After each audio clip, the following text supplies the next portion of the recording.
Very good morning to everyone. And thank you, Parul, for introducing me. And thank you, everyone. This particular project has been, we are thankful to the Australian Consulate General Chennai and the Australian Alumni Grant Scheme 2021 for giving us this particular project. The entire work, the content development of this particular project has been done by uh, Dr. Parul Sharma, and we are very grateful for the effort that he's put in the research and the development of this particular training session. A very warm welcome. I have put in my little effort in the content as I have tried to modify it to the best of for my presentation to the audience.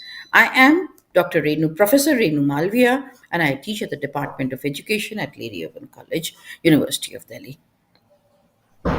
So we go here as the screen shows, and as I move forward, today we will be having these sessions and interact on promoting accessible and inclusive cities in India. The target group for this particular session, training sessions, consisting of 6 sessions in itself, training sessions, is state, town, and country planning departments, urban development authorities, urban local bodies, urban practitioners, executing agencies, planners, designers, contractors, civic agencies, other institutes in India.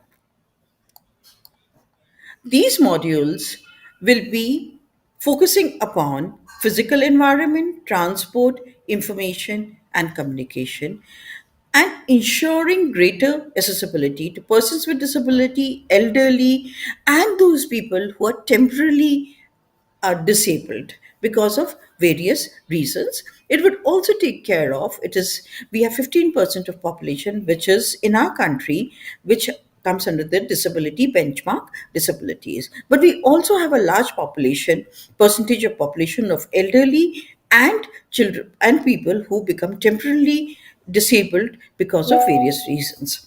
So this is going to also focus upon them. The first session is on eliminating barriers, standards, and guidelines for universal accessibility in policy and planning. Before we go on, all of you are urban planners here and you're very and experts in your fields. So, what I see is just a repetition, a reflection, understanding again to get back what exactly urban planning, the importance of urban planning.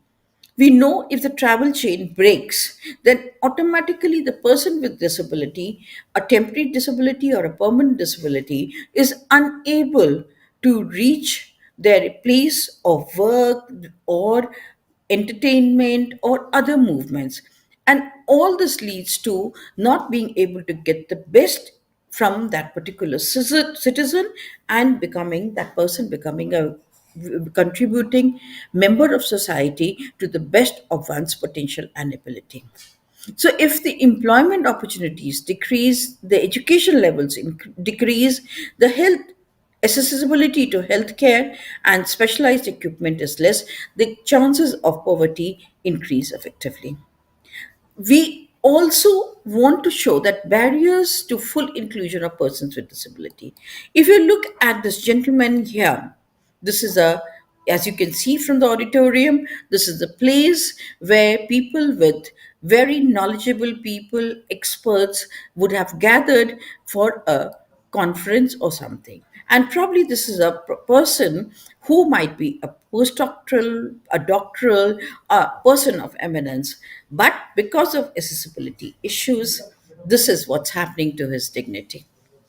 Similarly, if you look at this, I have taken from the Google, but we have many other area pictures that we can have within our country also. Look at the washroom. The person gets down from the wheelchair, and if the person has to enter a washroom like this, what is going to happen when she or he goes back to his seat in his institution where he's working, teaching, has a next job, or whatever. Can you imagine the indignity of it all? So, this is what is important, why urban planning, accessible, and inclusive cities are important.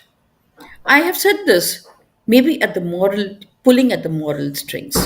But now look at the global awareness of disability. Inclusive development is increasing.